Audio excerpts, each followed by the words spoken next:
ওই বাবা যার দুনিয়া থেকে চলে গেছে রে বাবু, এখানে কত বাবা আছো, কত যুবক ভাই আছো, নিজের হাতে নিজের জনম দুঃখী বাবাকে কবরে রেখে আসতো। এ যুবক ভাই রে, আমি তোমাদের কাছে একটু জানতে চাই, তুমি কি তোমার মায়ের সাথে কবরে গেছো কিনা? এ ভাই, আমি তোমাদের কাছে জানতে চাই, তুমি কি তোমার মায়ের সাথে বাবার সাথে কবরে গেছো কিনা? কত বাবা আছে নিজের সন্তান,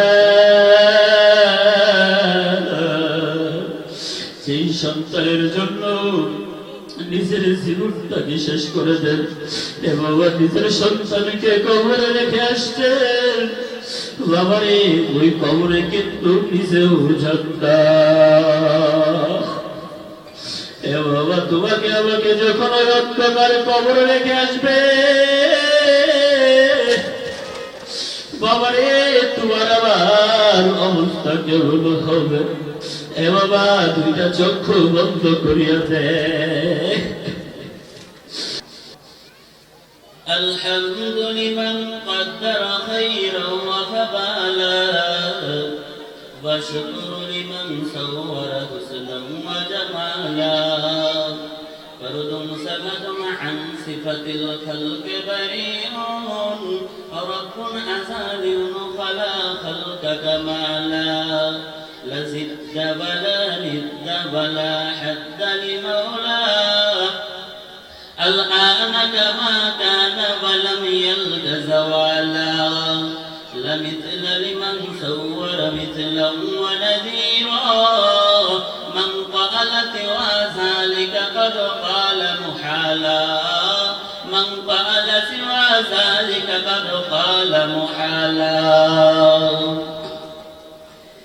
الحمد لله حلف الفضل ইসলাম যুব সংগঠন মোরাইল ও বাবুবাড়িয়ার রাজা মসজিদের উদ্যোগে 4 ফেব্রুয়ারি 2021 ইংরেজি বৃহস্পতিবার আজকে এই মহতী মজলিসের সম্মানিত সভাপতি হযরত মাওলানা জনাব হুসাইন আহমদ সাহেব এবং আজকের সহসভাপতি হযরত মাওলানা জনাব শহীদ আহমদ সাহেব রেলওয়ে মাস্টার ব্রাহ্মণবাড়িয়া এবং আজকের প্রধান অতিথি বিশিষ্ট আলেম দ্বীন হযরতুল আল্লামা শাইখ মুফতি নোমান হাবিবি সাহেব রাহমাতুল্লাহুল আলিয়া এবং বিশেষ অতিথিবৃন্দ, জাতির মাথার মুকুট রাসূলুল আম্বিয়া হাবিবুল আলাইহিম উপস্থিত আছেন আল্লাহ পাক রব্বুল আলামিনের আশিকিন, যাকিরিন, শাকিরিন, মুহিব্বিন, মুরব্বিন আওয়াম কলেজার টুকরা আমার সমাবেশে যুবক ভাই, স্নেহের ছোট ভাই, পর্দার অন্তরার অবস্থান রতার সম্মানিত শ্রদ্ধেয় মা ও বোন, সর্বোপরি লাখোটি শুকর ও সুজুদ দয়াময় আল্লাহ পাক রব্বুল আলামিনের দরবারে, যে দয়াময় আল্লাহ পাক রব্বুল আলামিন অত্যন্ত দয়া এবং মায়া করে, মহাব্বত করে, ভালোবেসে আমাকে এবং আপনাদেরকে আল্লাহর উপর মসজিদে বসে কোরআন হাদিসের কিছু কথা বলার তৌফিক দান করেছেন। এজন্য মুসলমান ইমানের আওয়াজকে উচ্চ করে জোরে সোরে একবার বলি আলহামদুলিল্লাহ। আর জোরে চিল্লায়ে বলুন আলহামদুলিল্লাহ।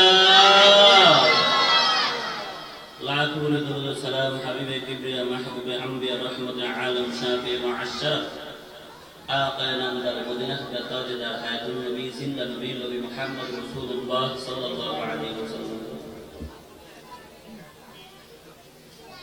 তো প্যারা হাজিরিন, আমি ঐশী গ্রন্থ কুরআনুল কারীমের একটা আয়াত তেলাওয়াত করেছি। মহানবী শ্রেষ্ঠ নবী, মহামানব শ্রেষ্ঠ মানব নবী মুহাম্মদ রাসূলুল্লাহ সাল্লাল্লাহু আলাইহি ওয়াসাল্লামের জবানে মুবারক থেকে বর্ণিত অসংখ্য অগণিত হাদিস শরীফ থেকে একখানা হাদিসের অংশ পেশ করেছি।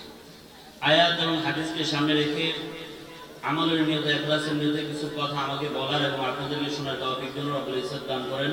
ওয়া মা তাওফিক ইল্লা বিল্লাহ। প্যারা হাজিরিন, আমাদের কে আল্লাহ পাক রব্বুল আলামিন সৃষ্টি করেছেন। আল্লাহ পাক রব্বুল আলামিন কেন সৃষ্টি করলেন? অবশ্যই একটা লক্ষ্য, উদ্দেশ্য আছে।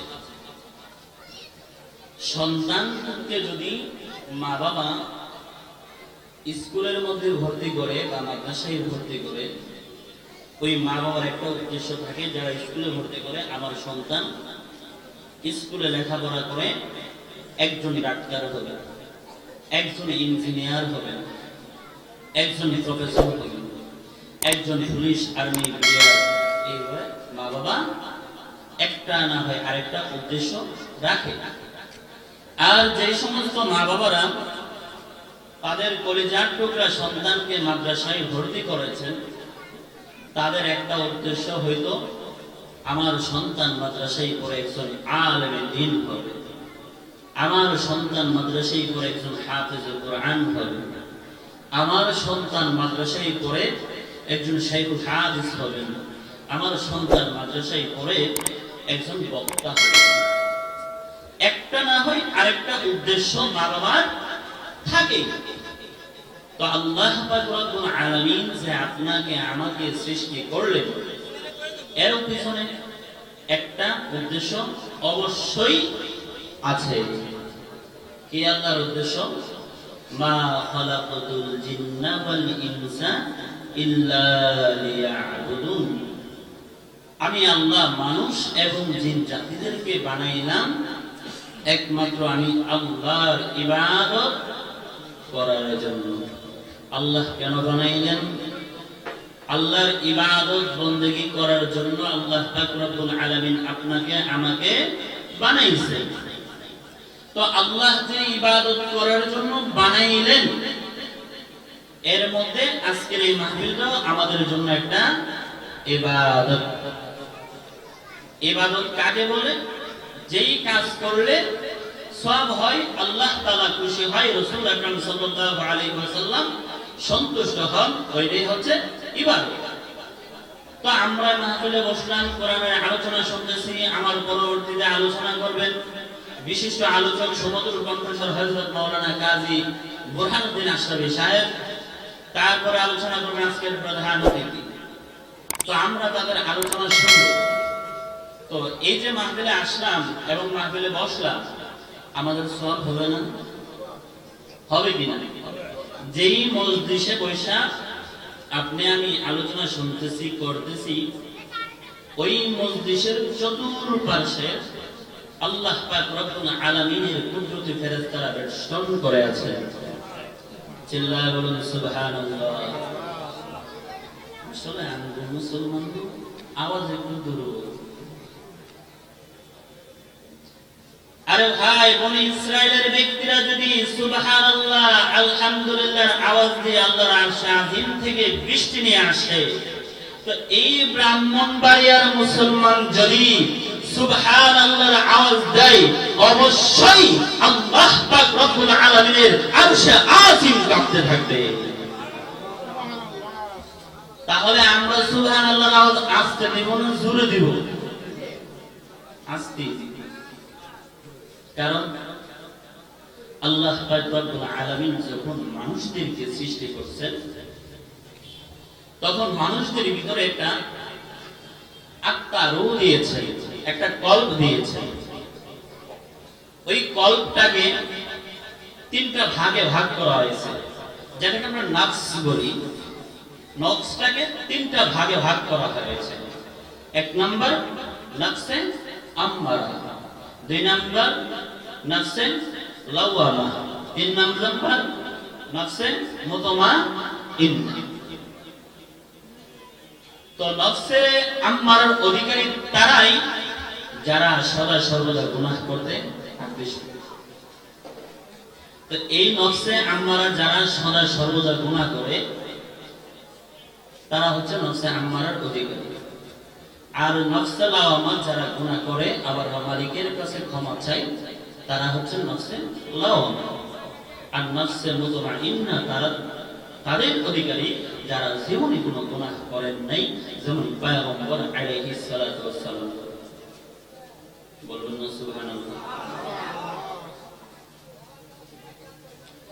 ওই কল্পটা, আত্মাটা, আমরা যখন গুনাহ করি, আত্মাটা যখন রব্বুল আলামিন সৃষ্টি করেন, তখন আত্মাটা একটা সাদা গ্লাসের মতো। কাঁচের যে গ্লাসের মতো সাদা চকচক, তার মধ্যে কোনো দাগ নাই। মানুষ যখন গুনাহ করে তখন ওই আত্মাটা কালো হয়ে যায়, আর ওই কালো আত্মা থেকে বাঁচার একটাই উপায় হলো একমাত্র আল্লাহ পাক রব্বুল আলামিনের আল্লাহ আল্লাহ ইল্লাল্লাহ ইল্লাল্লাহ নামের জিকির সাবকাজুল বলুন সুবহানাল্লাহ। তাহলে আমাদের কল্প কালো না পরিষ্কার তা আমরা নিজেই ভালো করে বুঝি, কারণ আমি উঠতে বসতে কয়টা গুনাহ করতেছি আর কতবার আমার কল্প কালো হয়েছে তা পরিষ্কার হয়েছে কিনা তা আমি আপনি ভালো করে নিজেই জানি। তাহলে আমাদের কল্প যখন ভালো থাকবে পরিষ্কার থাকবে তখন আমরা সুবহানাল্লাহ আলহামদুলিল্লাহ আল্লাহু আকবারের আওয়াজ জোরে দিতে পারবো। তাহলে আমাদের কল পরিষ্কার করা দরকার আছে না নাই? আর জোরে চিল্লায় বলেন। তাহলে মনোযোগ দিয়ে আল্লাহ নামের জিকির করতে পারবেন। শুরু। লা ইলাহা ইল্লাল্লাহ লা ইলাহা ইল্লাল্লাহ লা ইলাহা ইল্লাল্লাহ লা ইলাহা ইল্লাল্লাহ লা ইলাহা ইল্লাল্লাহ। তো যে আলোচনা শুরু করছিলাম, আল্লাহ পাক রব্বুল আলামিন আপনাকে আমাকে আল্লাহর ইবাদত করার জন্য বানাইছেন। জোরে কোন ঠিক কিনা? আল্লাহ পাক কেন বানাইছেন? আমাদেরকে কে বানাইছেন? আর জোরে বলেন কে বানাইছেন? মুসলমান ইমানদার আল্লাহর গোলাম আল্লাহ পাক রব্বুল আলামিন আপনাকে আমাকে বড় সুন্দর কইরা মহব্বত কইরা ভালোবাসা বানাইছেন। ও মুসলমান ইমানদার যুবক ভাই, ও পর্দার অন্তরালের মা মুরব্বি বাবা, আল্লাহ পাক রব্বুল আলামিন আপনাকে আমাকে এত সুন্দর করে মহব্বত করে বানিয়েছেন। রব্বুল আলামিনের একটাই উদ্দেশ্য হলো মা খালাকাতুল জিন্না ওয়াল ইনসা ইল্লা লিয়াবুদুন। আমি আল্লাহ মানুষ এবং জিন জাতিদেরকে বানাইলাম একমাত্র আমি আল্লাহ পাক রব্বুল আলামিনের ইবাদত করার জন্য। মুসলমান ইমানদার আল্লাহর গোলাম, আল্লাহ পাক রব্বুল আলামিন আপনাকে আমাকে আল্লাহর ইবাদত করার জন্য বানিয়েছেন। ও মুসলমান ইমানদার, আল্লাহর ইবাদত আপনি আমি কতটুকু করলাম আর কতটুকু আল্লাহর ইবাদত করি নাই? এজন্য আল্লাহ পাক রব্বুল আলামিন আপনাকে আমাকে যাচাই করার জন্য বাছাই করার জন্য আপনার আমার জন্য পরীক্ষার ব্যবস্থা করে দিয়েছে। মুসলমান ইমানদার আল্লাহর গোলাম, আল্লাহ পাক রব্বুল আলামিন আপনাকে আমাকে কি বিষয় দিয়ে পরীক্ষা করবেন? আল্লাহ পাক রব্বুল আলামিন আমার তিলাওয়াত আয়াতের মধ্যে বলেন ওয়ালা নাবলুওয়ান্নাকুম বিশাইইম মিনাল খাউফ।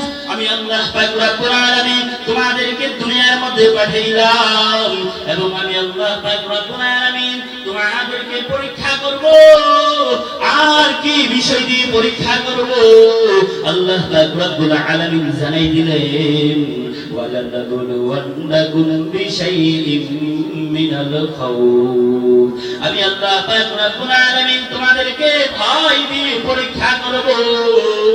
মুসলমান ইমানদার আল্লাহর গোলাম, আল্লাহ পাক রব্বুল আলামিন আপনাকে আমাকে ভয় দিয়ে পরীক্ষা করবেন। কত ভয়, কত ভয়, কত ভয়! সাহাবায়ে কেরামের অন্তরে ভয়ের পরীক্ষা, আল্লাহ ওয়ালা বান্দাদের উপর ভয়ের পরীক্ষা, পয়গম্বরগণের উপরে ভয়ের পরীক্ষা, আপনার আমার উপর ভয়ের পরীক্ষা। ও যুবক ভাই, আল্লাহর ভয় আপনার আমার উপরে কতটুকু আছে তা আছে। আল্লাহ পাক রব্বুল আলামিন দুনিয়ার সমস্ত বেঈমানদেরকে আপনার আমার মাথার উপরে চাপায় দিবে। বান্দা এমত অবস্থায় ওই বেঈমানদের ভয়ে তুমি কি বেঈমানদের পক্ষে চলে যাও নাকি আবার আল্লাহর পক্ষে আল্লাহকে আল্লাহ বলে আল্লাহকে স্বীকার করে আল্লাহর পক্ষে থাকো। তোমার অন্তরে কি দুনিয়ার বেঈমানদের ভয়ের পরীক্ষা নাকি আল্লাহর ভয় যাচাই করার জন্য আল্লাহ পাক রব্বুল আলামিন আপনাকে আমাকে ভয় দিয়ে পরীক্ষা করবেন। তারপর হলো আল্লাহ পাক রব্বুল আলামিন আপনাকে আমাকে খোদা দিয়ে পরীক্ষা করবেন। একবার অনেক সামনে দেখবেন অনেক মনোরম খাবারে কিন্তু বাবা খাইতে পারি না। কারণ কি যুবক ভাই, আমার মালিক আপনার আমার রিজিকে রাখে নাই। আমার মালিক আপনাকে আমাকে খাবার দিয়ে পরীক্ষা করতেছেন। আপনি আমি কি ওই খাবারের প্রতি মনোমুগ্ধ আছি নাকি আমার রব্বে কারিমের প্রতি? খাওয়াইলো আল্লাহ আমার সাথে আছেন, না খাওয়াইলো আমার আল্লাহ আমার সাথে আছেন।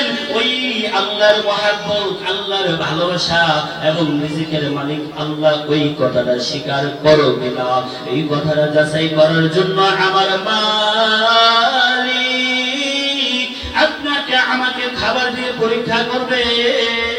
মুসলমান ইমানদার, ওয়ালানাবলুওয়ান্নাকুম বিশাইইন মিনাল খাউফ ওয়াল জু' ওয়া নাকসিম মিনাল আমওয়াল, আপনারা আমার সম্পদ দিয়ে পরীক্ষা করবেন। এক বছর দেখবেন আল্লাহ পাক রব্বুল আলামিন আপনাকে আমাকে সম্পদ বাড়ায় দিয়েছে। আরেক বছর দেখবেন এত পরিমাণ সম্পদ এক বেলা খাইলে আরেক বেলা খাইতে পারি না। ওই সম্পদ কমাইয়া বাড়াইয়া আমার মালিক আপনাকে আমাকে দিয়ে পরীক্ষা করবেন। আল্লাহ পাক দেখতে চান আমি কি সম্পদের লোভে পড়ে আমার মালিককে ভুলে যাই কিনা, তা আমার মালিক দেখতে চায়। আবার যখন সম্পদ বাড়াইয়া দেয় তাও আমার মালিক দেখতে চায় আমি কি সম্পদ বেশি পাইয়া আমার মালিককে ভুলে যাই কিনা। এজন্য আল্লাহ পাক রব্বুল আলামিন আপনাকে আমাকে সম্পদ দিয়ে পরীক্ষা করবেন। তারপর হলো আল্লাহ পাক রব্বুল আলামিন আপনার আমার জীবন দিয়ে পরীক্ষা করবেন। আপনার আমার জীবনের উপরে টর্নেডো বিশাল ঝড় তুফান হয়ে যাবে। আল্লাহ পাক রব্বুল আলামিন এমন জায়গায় আপনাকে আমল তুলতে হবে আমার মালিক আমার পক্ষে সন্তুষ্ট আছে কিনা। ওই মতো অবস্থায় আমার মাওলা দেখতে চাই আমি কি আপনার আমার জীবনের মায়া নিয়ে আল্লাহ রাস্তায় যাই কিনা। আপনার আমার জীবনের মায়া বেশি নাকি আপনার আমার মালিকের ভালোবাসা, আপনার আমার আল্লাহর মহব্বত আপনার আমার অন্তরে কম না বেশি। আমার মালিক আপনার আমার জীবন দিয়ে পরীক্ষা করবেন। তার উপরে হলো সামারাত। আল্লাহ পাক রব্বুল আলামিন আপনাকে আমাকে সম্পদ দিয়ে সম্পদের ফসল দিয়ে পরীক্ষা করবেন। যারা জমিন করেন তারা বুঝবেন, এক বছর জমিনের মধ্যে দান কম দিল, আরেক বছর জমিনের মধ্যে দান বেশি দিল। আমার মালিক কম আর বেশি দিয়ে পরীক্ষা করতে যাচ্ছেন। আপনি কি কম পাইয়া মালিক থেকে নৈরাশ হয়ে যান কিনা, আবার আপনি বেশি পাইয়া আমার মালিককে ভুলে যান কিনা, তা আমার মালিক আপনাকে আমাকে পরীক্ষা করবে। আবার মুসলমান ইমানদার যুবক ভাই, তাহলে আমার এই আয়াতের মধ্যে কয়টা বিষয় পাইলাম? এক নাম্বার হলো ওয়ালানাবলুওয়ান্নাকুম বিশাইইন মিনাল খাউফ, আল্লাহ পাক রব্বুল আলামিন ভয় দিয়ে পরীক্ষা করবেন। দুই নাম্বার হলো ওয়াল জু', আল্লাহ পাক রব্বুল আলামিন ক্ষুধা দিয়ে পরীক্ষা করবেন। তিন নাম্বার হলো ওয়াল জু'i ওয়াল আনফ, ولنبلونكم بشيء من الخوف والجوع ونقص من الأموال। তিন নম্বর হলো সম্পদ, চার নম্বর হলো আল আনফুস আপনার আমার জীবন, পাঁচ নম্বর হলো ওয়াস-সামারাত আপনার আমার সম্পদের ফসল। এই পাঁচটা বিষয় দিয়ে আল্লাহ পাক রব্বুল আলামিন আপনাকে আমাকে পরীক্ষা করবেন। আর ওই পরীক্ষায় পাস করার সার্টিফিকেট কি, ওই পরীক্ষায় পাস করার ঔষধ কি? আল্লাহ পাক রব্বুল আলামিন যে আপনাকে আমাকে পরীক্ষা করবেন তার প্রমাণ, তার কারণ কি? আমি আল্লাহ পাক রব্বুল আলামিনের ইবাদত করছি না করছি আল্লাহ যাচাই করবেন। যেমন পয়গম্বর আলাইহিস সালাতু ওয়াস সালাম যাকে পরীক্ষা করেছেন। মুসলমান ইমানদার আল্লাহর গোলাম, আল্লাহর ভয় আপনার আমার অন্তরে রাখতে হবে। কারণ কি যুবক ভাই, আল্লাহর কোন বান্দার অন্তরে যদি আল্লাহর ভয় থাকে তাহলে ওই বান্দার দ্বারা কোনদিন গুনাহের কাজ হয় না। আল্লাহর ভয় যদি কোনো বান্দার অন্তরে থাকে, তাহলে ওই বান্দার দ্বারা কোনোদিন গুনাহের কাজ হয় না। যেরকম ঠিক কিনা? আর জোরে বলুন ঠিক কিনা? আল্লাহর ভয় কার অন্তরে থাকলে ওই বান্দার দ্বারা গুনাহের কাজ হয় না। কারণ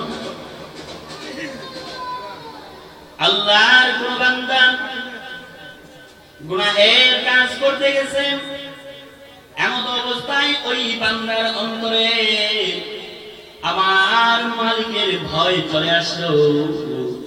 যদি আমি এই কাজটা করি, দুনিয়ার কোন মানুষ দেখবে না, কিন্তু আমার খালেক, আমার মালিক আল্লাহ পাক রব্বুল আলামিন দেখবেন। আর আল্লাহ যদি দেখবেন, এর যে গুনাহ হবে, যে অন্যায় হবে, এর যে শাস্তি মালিক আমাকে দিবে, ওই শাস্তি কিন্তু আমি ভোগ করতে পারবো না। এই চিন্তা যে বান্দা করে, আমি গুনাহ করলে দুনিয়ার কেউ দেখবে, কে দেখবে? আল্লাহ। তাহলে কি ওই বান্দার দ্বারা কোনো গুনাহের কাজ হবে? বলেন। যেমন খলিফাতুল মুসলিমিন হযরতে উমর ইবনুল খাত্তাব রাদিয়াল্লাহু তাআলা আনহুর জীবনের দিকে তাকান। খলিফাতুল মুসলিমিন উমর ইবনুল খাত্তাব রাদিয়াল্লাহু তাআলা আনহু ঈদের নামাজ পড়ে ঘরের দরজা লাগায় কান্না করতেছেন। পয়গম্বরের ভিন্ন সাহাবী হযরতে আবু হুরায়রা রাদিয়াল্লাহু তাআলা আনহু বললেন, এ খলিফাতুল মুসলিমিন উমর, আজ ঈদের দিন, আনন্দের দিন, আপনি কেন ঘরের দরজা লাগাইয়া ঘরের ভিতরে কান্না করতেছেন? খলিফাতুল মুসলিমিন উমর রাদিয়াল্লাহু তাআলা আনহু ঘরের দরজা থেকে আওয়াজ দিয়ে বলেন, ভাই আবু হুরায়রা, আজ তো ওই ব্যক্তির জন্য আনন্দের দিন, যার কোনো চিন্তা নাই, টেনশন নাই, যার কোনো ভয় নাই, যার কোনো চিন্তা নাই, যার কোনো টেনশন নাই, তার জন্য হলো আজকে আনন্দের দিন। তবে আমি উমরের জন্য না। পয়গম্বরের সাহাবী আবু হুরায়রা রাদিয়াল্লাহু তাআলা আনহু বললেন, ও ভাই, তুমি খলিফাতুল মুসলিমিন, অর্ধ জাহানের বাদশা, আজ কি তোমার এত টেনশন, কি তোমার এত ভয়? খলিফাতুল মুসলিমিন উমর রাদিয়াল্লাহু তাআলা আনহু ডাক দিয়ে বলেন, হে ভাই আমার আবু হুরায়রা, আমি এক মাস রমজানের রোজা রাখলাম, আমার মালিক কবুল করেছে কিনা আমার অন্তরে বড় ভয়। এক মাস কোরআন তিলাওয়াত করলাম, আমার মালিক কবুল করছে কিনা আমার অন্তরে বড় ভয়। এক মাস তারাবির নামাজ পড়লাম, আমার মালিক কবুল করেছে কিনা আমার অন্তরে বড় ভয়। কারণ হাসরের মাঠে যদি মালিক ঘোষণা দেয়, আজকে দুনিয়ার সমস্ত মানুষ জান্নাতি, একজন জাহান্নামী, আমি উমর বড় ভয় পাই ওই জাহান্নামের আসামি আমি উমর হয়ে যাই কিনা। মুসলমান ইমানদার যুবক ভাই, একটু চিন্তা করে দেখেন, অর্ধ জাহানের বাদশা খলিফাতুল মুসলিমিন উমর, পয়গম্বর আলাইহিস সালাতু ওয়াস সালাম দুনিয়াতে 10 জন সাহাবীর সার্টিফিকেট জান্নাতের দিয়েছেন। এক নাম্বার হলো হযরতে আবু বকর সিদ্দিক রাদিয়াল্লাহু তাআলা আনহু। 2 নাম্বার হলো খলিফাতুল মুসলিমিন হযরতে ওমর ইবনুল খাত্তাব রাদিয়াল্লাহু তাআলা আনহু। যেই ওমর সম্পর্কে আপনার আমার মায়ের নবী বলেছেন, আল্লাহ পাক যদি আমার পরে কাউকে নবী বানিয়ে পাঠাইতেন, তাহলে আমার পরের নবী হইতো আমার সাহাবী ওমর। যেই ওমর সম্পর্কে পয়গম্বর এমন বাণী দিয়েছেন, ওই ওমর এত টেনশন, এত পেরেশানিতে লিপ্ত, আল্লাহ যদি ঘোষণা করে দুনিয়ার সমস্ত মানুষ জান্নাতি, একজন জাহান্নামী, ওমর বড় টেনশন ওই জাহান্নামের আসামি ওমর হয় কিনা। মুসলমান ইমানদার যুবক ভাই, উঠতে বসতে উঠতে বসতে এত অন্যায় করতেছি, এত বিচার করতেছি রে ভাই, তারপরও কিন্তু মালিকের ভয় আপনার আমার অন্তরে নাই। মুসলমান ইমানদার যুবক ভাই, খলিফাতুল মুসলিমিন ওমরের যখন ক্ষমতা ছিলেন, যখন তিনি অর্ধজাহানের বাদশা, তখন গভীর রাতে খলিফাতুল মুসলিমিন ওমর রাদিয়াল্লাহু তাআলা আনহু ঘর থেকে বাইর হয়ে বিভিন্ন এলাকায় ঘুরতেন। কে কষ্টে আছেন, কে ভালো আছেন, কে সুখে আছেন, কে দুঃখে আছেন, খলিফাতুল মুসলিমিন ওমর ঘুরতেন আর দেখতেন। একদিন গভীর রাত খলিফাতুল মুসলিমিন ওমর রাদিয়াল্লাহু তাআলা আনহু ঘর থেকে বের হয়ে গেলেন। বের হয়ে হাঁটতেছেন, হাঁটতে হাঁটতে হাঁটতে হঠাৎ তাকায় দেখতেছে এক জায়গায় আগুন দেখা যায়। খলিফাতুল মুসলিমিন ওমর রাদিয়াল্লাহু তাআলা আনহু ওই ঘরের কাছে গিয়ে দেখলেন একজন বৃদ্ধা মহিলা চুলার মধ্যে কিছু পানি বসায় জাল দিতেছেন।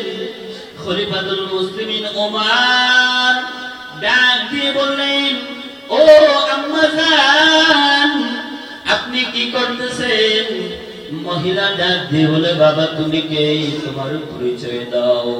ওমর রাদিয়াল্লাহু তাআলা আনহু ডাক দিয়ে বলেন, আম্মা জান, আমি একজন আগন্তুক যুবক, আমি ঘুরে ঘুরে দেখি মানুষের কোনো উপকার করতে পারি কিনা। মহিলা ডাক দিয়ে বলে, ও যুবক, তাকায় দেখো আমার ঘরে এই ছোট ছোট মাসুম বাচ্চারা ঘুমিয়ে আছে। এই মাসুম বাচ্চারা আজ কয়েকদিন ধরে কোনো খাবার খায় না। মুসলমান ইমানদার যুবক ভাই, মহিলা যখন চোখের পানি ছেড়ে কাঁদতে লাগলো, খলিফাতুল মুসলিমিন ওমর ডাক দিয়ে বলেন, মা গো মা, ও মা, আমি দেখি আপনার কোন উপকার করতে পারি কিনা। মহিলা ডাক দিয়ে বলে, যুবক আগে দাঁড়াও, তোমাকে সাক্ষী রেখা আমি মহিলা একটা কথা বলি। বলে, মা কি বলবেন বলেন। মহিলা ডাক দিয়ে বলে, বাবা শোনো, আমি শুনেছি আমাদের শাসক, আমাদের বাদশা নাকি আল্লাহর এক বান্দা উমর। ওই উমর নাকি আমাদের সরকার, উমর নাকি আমাদের বাদশা, কিন্তু উমর আজ এতদিন ধরে আমার ঘরে খাবার নাই, কিন্তু উমর তো কোনো খবর নিতেছে না। আল্লাহ যদি হাসরের মাঠে জিজ্ঞাসা করে আমার সন্তানদেরকে আমি কেন কষ্ট দিলাম, আমি আল্লাহর কাছে দাঁড়ায় বলবো, মালিক,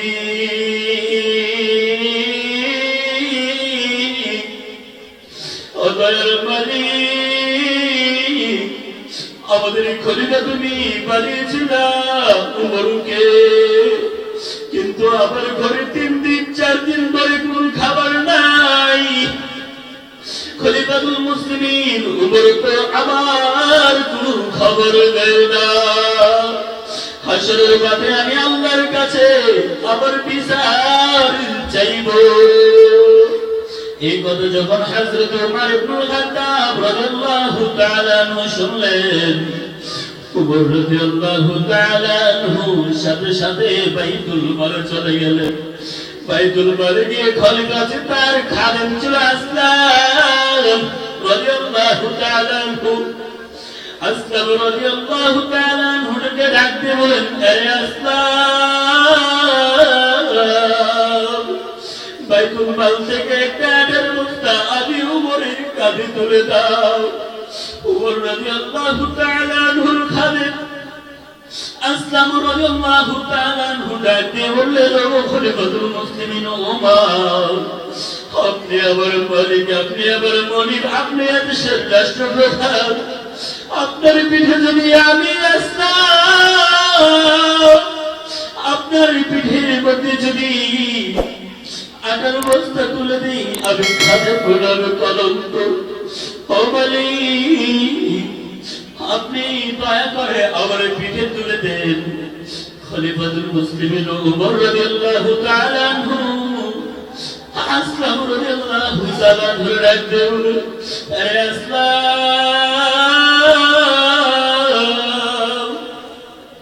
হাসরের মাঠে যখন আল্লাহ পাক রব্বুল আলামিন আমাকে জিজ্ঞাসা করবেন, আরে ওমর, তোমাকে যে দায়িত্ব দিয়ে প্রেরণ করলাম, তুমি তোমার দায়িত্ব ঠিক মতো আদায় করেছো কিনা? আল্লাহ যদি তখন আমাকে প্রশ্ন করে, আর ওই মহিলা না খেয়ে থাকার জন্য যদি মালিক আমাকে প্রশ্ন করে, আসলাম ওই প্রশ্নের জবাব তুমি আসলাম দিবা কিনা?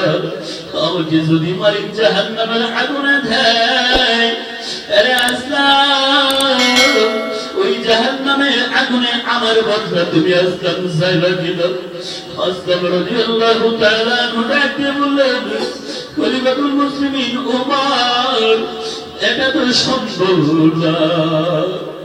মুসলমান ইমানদার আল্লাহর গোলাম খলিফাতুল মুসলিমিন ওমর রাদিয়াল্লাহু তাআলা আনহু সাথে সাথে ওই আটার বস্তাটা পিঠের মধ্যে তুলে নিলেন।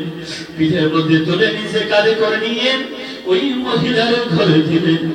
মহিলার ঘরে দিয়ে মহিলাকে বলেন, আম্মা যান, ও আম্মা যান, আপনি এখান থেকে একটু দূরে গিয়ে বসেন গো। এই বলে খলিফাতুল মুসলিমিন ওমর রাদিয়াল্লাহু তাআলা আনহু নিজে ওই আটাগুলোকে দিয়ে খামিরা বানালেন। খামিরা বানানোর পর ওই খামিরাগুলো দিয়ে নিজে রুটি বললেন, রুটি বললেন, নিজে রুটিটা চুলার মধ্যে দিয়ে বানাইলেন। বানায় মহিলাকে ডাকতে বলে, আম্মা যান, এটা আপনি খেয়ে নিন এবং আপনার বাচ্চাদেরকে দিয়ে খান। আবার যখন আপনার ঘরে খাবার শেষ হওয়ার আগে আপনি আমাকে জানাবেন, আমি আপনার ঘরে খাবার দিয়ে যাব। মুসলমান ইমানদার আল্লাহর গোলাম এই বলে খলিফাতুল মুসলিমিন ওমর রাদিয়াল্লাহু তাআলা আনহু চলে যেতে চাইলেন। এমন অবস্থায় মহিলা ডাকতে বলে, ও খলিফাতুল মুসলিমিন, ও ভাই, যুবক ভাই, তুমি এখান থেকে যাও না, একটু দাঁড়াও। বলে, মা কি বলেন? যুবককে ধরে মহিলা দোয়া করেন, আল্লাহ, তুমি ওই ওমরকে যদি আমাদের আরবের খলিফা না বানাইয়া এই যুবককে যদি তুমি খলিফা বানাইতা, তাহলে মনে হয় এই আরব জাহানের মানুষ শান্তিতে দুই মুঠো ভাত খাইতে পারত। এই বলে যুবককে বিদায় দিয়ে দেই ওই ওমর রাদিয়াল্লাহু তাআলা আনহু। পরের দিন মসজিদে নববীর মধ্যে জরুরি বৈঠক ডাকলেন। বৈঠকটাই খাও বার্তাবাহককে বললেন, ও বার্তাবাহক, যাও তুমি অমুক এলাকায় গিয়ে দেখো একজন মহিলা আছে, বৃদ্ধ মহিলা, ওনাকে নিয়ে আসো। যখন ওই যুবক বার্তাবাহক যখন মহিলার বাড়িতে গেল, গিয়ে যখন মহিলাকে বলল, আপনাকে খলিফাতুল মুসলিমিন ওমর মসজিদে নববীতে যাওয়ার জন্য বললেন। মহিলা বড় টেনশনে পড়ে গেল, চিন্তায় পড়ে গেল, না জানি গতকালকের অভিযোগ ওই যুবক ওমরকে বলছে কিনা, এজন্য মনে হয় ওমর আমাকে ডাকিয়েছে। এই বলে মহিলা সন্তানদের থেকে বিদায় দেয়। ছেলেকে ডাক দিয়ে বলে, বাবা রে, ও বাবা, আমাকে জনগণের মতো বিদায় দিয়ে দাও। আমি গতকাল খলিফাতুল মুসলিমিন ওমরের বিরুদ্ধে কথা বলেছি, মনে হয় আজ আমাকে ফাঁসির কাছে ওমর ঝুলাবে। এই বলে খলিফাতুল মুসলিমিন ওমর রাদিয়াল্লাহু তাআলা আনহুর দরবারে এলেন। ওই যে গতকালকের যুবক দেখা যাচ্ছে, মনে হয় ও ওমর খলিফাতুল মুসলিমিন ওমরের কাছে বলে দিয়েছে, এজন্য মনে হয় আমার সমস্যা হচ্ছে। এই বলে মহিলা ওমরের কাছে যাইতে না যাইতে খলিফাতুল মুসলিমিন ওমর মহিলাকে ডাকতে বললেন, আম্মা আপনি চলে আসুন, আপনার কোনো ভয় নাই, আপনার কোনো টেনশন নাই। ও আম্মাজান, আজকে তো আপনি হলেন আজকের বিচারক, আর আমি উমর হইলাম আজকের আসামি। ও আম্মাজান, আপনি সামনে আসেন, তবু আমার বিচার করে নেন, আমাকে আপনি ফাঁসিতে ঝুলাইয়া মৃত্যু দিয়ে দেন। তবু আমি আপনার পায়ে ধরে ক্ষমা চাই, আপনি আল্লাহর দরবারে হাসরের মাঠে আমার নামে কোনো অভিযোগ করবেন না। মহিলা চিন্তায় পড়ে গেল, একই কাণ্ড, এই তো গতকালের খলিফাতুল মুসলিমিন উমর। মুসলমান ইমানদার যুবক ভাই, হযরতে খলিফাতুল মুসলিমিন উমর রাদিয়াল্লাহু তাআলা আনহু চিৎকার করতেছেন আর মহিলাকে বলতেছেন, আম্মা জান, আপনি আমাকে তাড়াতাড়ি ফাঁসি দিয়ে মৃত্যু দিয়ে দেন, তবে আল্লাহর আদালতে আমার নামে কোনো অভিযোগ করবেন না। ও আম্মা জান, তাড়াতাড়ি আমাকে ফাঁসিতে ঝুলান। মহিলা আশ্চর্যজনিত হয়ে উমর রাদিয়াল্লাহু তাআলা আনহুকে ডাক দিয়ে বলেন, বাবা, আমি তো জানি না, আমি তোমাকে চিনি না, তুমি যে খলিফাতুল মুসলিমিন উমর। আমার মুরব্বী বাবারা, ও পর্দার অন্তরালের মা, একটু চিন্তা করে দেখেন, একটু গভীর মনোযোগ দিয়ে খেয়াল করে দেখেন, আপনার আমার জীবনের কি অবস্থা হবে। হযরত খলিফাতুল মুসলিমিন জাহানের খলিফা, জান্নাতের টিকিট পাওয়ার পরেও যার অন্তরে তো ভয়, আপনার আমার অবস্থা কেমন হবে? কারণ আল্লাহ পাক রব্বুল আলামিনের হাশরের মাঠের অবস্থা তো ভয়াবহ হবে। আল্লাহ পাক রব্বুল আলামিন আপনাকে আমাকে কঠিন আযাবের মধ্যে গ্রেফতার করবেন। মুসলমান ইমানদার যুবক ভাইরে, তাদের অন্তরে যদি এত ভয় থাকে, আপনারা আমার অন্তরে কেন ভয় নাই? আল্লাহর আযাব তো বড় কঠিন। আজকে আমি দুনিয়াতে মনে করতেছি আমার দল আপন, আমার নেতা আপন, আমার নেত্রী আপন, আমার বন্ধু আপন, আমার বান্ধব আপন, আমার মা আপন, আমার বাবা আপন, আমার ভাই আপন। আসলে কিন্তু বাবা, কেউ তোমার আমার আপন না। মুসলমান ইমানদার আল্লাহর গোলাম, দুনিয়ার দৃষ্টিতে যদি তাকাই, আমার মায়ের চাইতে কিন্তু বাবা কেউ তোমার আমার আপন না। গভীর রাত, মাহফিল শেষ করে যখন বাড়ির দিকে যাই, আর মাকে যদি বলি, মা গো মা,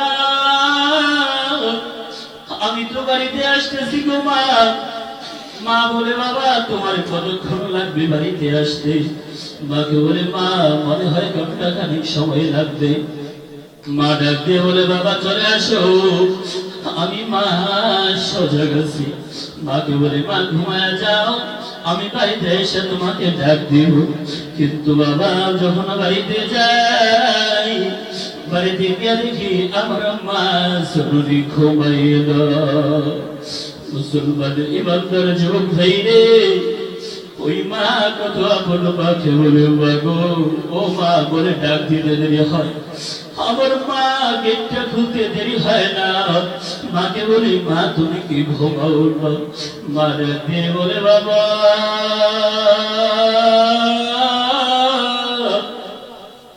তুমি যতক্ষণ বাড়ির বাইরে থাকো, ততক্ষণ তো আমি মা ঘুমাইতে পারি না। মুসলমান ইমানদার, যার মা নাই সে বুঝে মা যে কত সন্তান। বাড়িতে ঢুকতে দেরি হয়, মা বলে, বাবা কাপড়গুলো তাড়াতাড়ি পাল্টাও, খাবার খাও।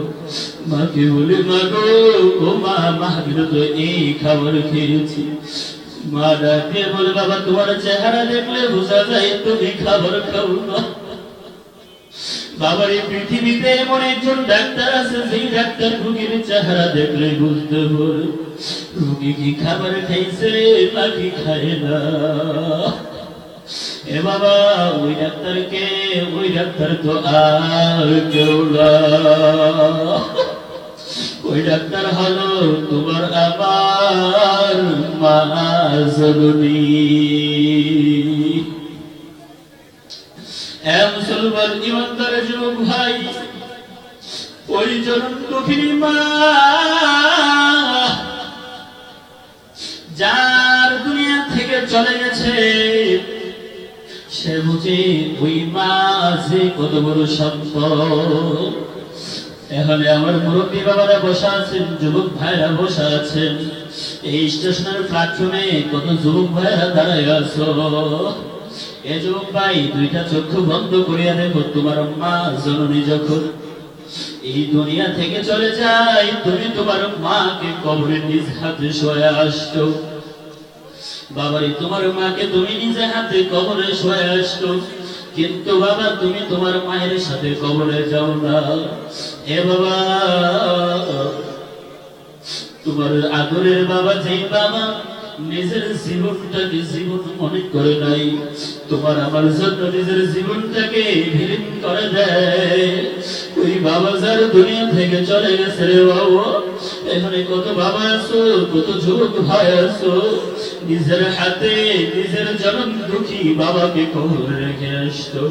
এ যুবক ভাই রে, আমি তোমাদের কাছে একটু জানতে চাই, তুমি কি তোমার মায়ের সাথে কবরে গেছো কিনা?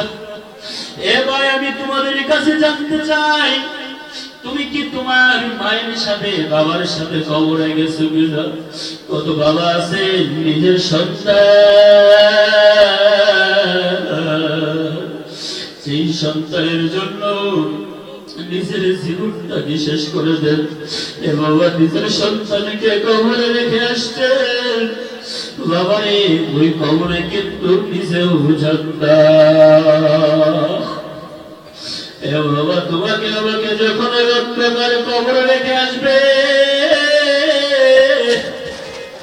বাবারে তোমার আবার অবস্থা কেমন হবে? এ বাবা, দুইটা চক্ষু বন্ধ করিয়া দেয়।